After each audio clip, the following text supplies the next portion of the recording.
നേന്ത്രപ്പഴവും കുറച്ച് പച്ചരിയും ഉണ്ടെങ്കിൽ നല്ല ടേസ്റ്റി ആയിട്ടുള്ള ഈ പലഹാരം തയ്യാറാക്കാട്ടോ നമുക്ക്. മലബാറിന്റെ പ്രത്യേകിച്ച് കണ്ണൂർ ഭാഗത്തൊക്കെ കാണുന്ന കുഞ്ഞിക്കലത്തപ്പത്തിന്റെ വേറൊരു പതിപ്പാണ് കേട്ടോ ഇത്. തയ്യാറാക്കാൻ എളുപ്പമാണ്, അതുപോലെ കഴിക്കാനും നല്ല ടേസ്റ്റ് ആണ് കേട്ടോ. 250 ml കപ്പില് 2 കപ്പ് പച്ചരി എടുത്ത് 4 മണിക്കൂർ വെള്ളത്തിൽ കുതിർത്തെടുത്തിട്ടുണ്ട്. ഇനി ഇത് വെള്ളത്തിൽ നിന്നും ഊറ്റിയെടുക്കണം. അതിനുശേഷം മിക്സിയുടെ ജാറിലേക്ക് ഇട്ട് കൊടുക്കാം. ഇതിലേക്ക് 3 ടേബിൾ സ്പൂൺ തേങ്ങ ചിരുകിയതും 1/4 ടീസ്പൂൺ നല്ല ജീരകവും 5 ഏലക്കായും കുറച്ച് വെള്ളവും ഒഴിച്ച് അരച്ചെടുക്കണം. വെള്ളം ഒരുപാട് ചേർത്ത് അരയ്ക്കരുത്, പിന്നീട് നമുക്കിതിൽ ശർക്കരപ്പാനി ചേർക്കാനുള്ളതാണ്. അരച്ചെടുത്ത മാവ് ഒരു ബൗളിലേക്ക് ഒഴിച്ചു കൊടുക്കാം. ഇനി ഒരു പാനിൽ 1 ടീസ്പൂൺ നെയ്യും കുറച്ച് വെളിച്ചെണ്ണയും ഒഴിച്ച് 3 ടേബിൾ സ്പൂൺ തേങ്ങാക്കൊത്തിട്ട് വറുത്തെടുക്കണം.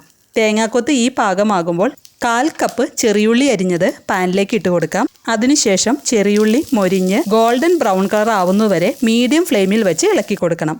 തേങ്ങാക്കൊത്തും ചെറിയുള്ളിയും വറവായിട്ടുണ്ട്. ഇതൊരു പാത്രത്തിലേക്ക് മാറ്റാം. ഇനി ഇതേ പാനിലേക്ക് തന്നെ ഒരു നേന്ത്രപ്പഴം ചെറുതാക്കി കട്ട് ചെയ്ത് ഇട്ട് കൊടുക്കാം. പഴം വെന്ത് വരുമ്പോൾ 1 ടീസ്പൂൺ പഞ്ചസാര ചേർത്ത് ഇളക്കി മിക്സ് ആക്കിയതിന് ശേഷം പാനിൽ നിന്നും മാറ്റാം. അടുത്തതായി 300 ഗ്രാം ശർക്കര എടുത്തിട്ടുണ്ട്. അതിലേക്ക് 1 കപ്പ് വെള്ളം ഒഴിച്ച് ഉരുക്കിയെടുക്കാം. ശർക്കര ഉരുകി വരുമ്പോൾ ചൂടോടുകൂടി തന്നെ അരച്ചെടുത്ത മാവിലേക്ക് അരിച്ചൊഴിച്ച് ഉടൻ തന്നെ ഇളക്കി കൊടുക്കണം. അല്ലെങ്കിൽ മാവ് വെന്ത് കട്ട പിടിക്കും. ആദ്യം കുറച്ച് ഒഴിച്ച് മധുരം നോക്കിയിട്ട് വേണം ശർക്കര പാനി ഒഴിച്ചു കൊടുക്കാൻ. അപ്പത്തിൻ്റെ മാവ് ലൂസായിട്ടുള്ള പരുവമാണ്. 300 ഗ്രാം ശർക്കര ഉരുക്കിയത് മുഴുവനും ഞാൻ ഒഴിച്ചു കൊടുത്തിട്ടുണ്ട്. ഓരോരുത്തരുടെയും മധുരത്തിനനുസരിച്ച് ശർക്കര പാനി ചേർത്താൽ മതി കേട്ടോ. അടുത്തതായി വറുത്തെടുത്ത തേങ്ങയിൽ നിന്നും ഉള്ളിയിൽ നിന്നും പകുതി മാവിലേക്ക് ഇട്ട് കൊടുക്കാം. ബാക്കി പകുതി അപ്പം തയ്യാറാക്കുമ്പോൾ ഇട്ട് കൊടുക്കാം. അതുപോലെ പഴം വിളയിച്ചതിൽ നിന്നും പകുതി മാവിലേക്ക് ഇട്ട് കൊടുത്താൽ മതി. ബാക്കി അപ്പം ചുടുമ്പോൾ മുകളിൽ ഇട്ട് കൊടുക്കാം. ഇനി 1/4 ടീസ്പൂണിന് താഴെ, അതായത് 2 വലിയ നുള്ള് ബേക്കിംഗ് സോഡ, 1/4 ടീസ്പൂൺ ഉപ്പ്, ഇതെല്ലാം ചേർത്ത് നല്ലപോലെ മിക്സ് ചെയ്യാം.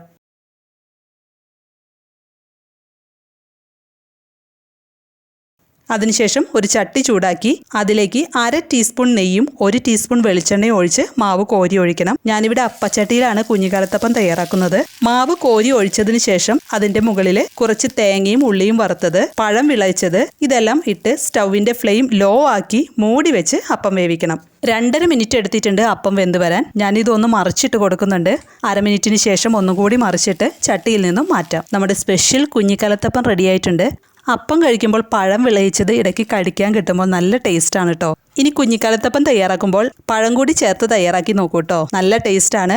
ഏറ്റവും കുറവ് തീയിൽ വെച്ച് അപ്പം വേവിച്ചെടുക്കാൻ നോക്കണം കേട്ടോ, അല്ലെങ്കിൽ അടി കരിഞ്ഞു പോകും. അപ്പോൾ എല്ലാവരും തയ്യാറാക്കി നോക്കി അഭിപ്രായങ്ങളും നിർദ്ദേശങ്ങളും കമൻറ്റ് ചെയ്യണം.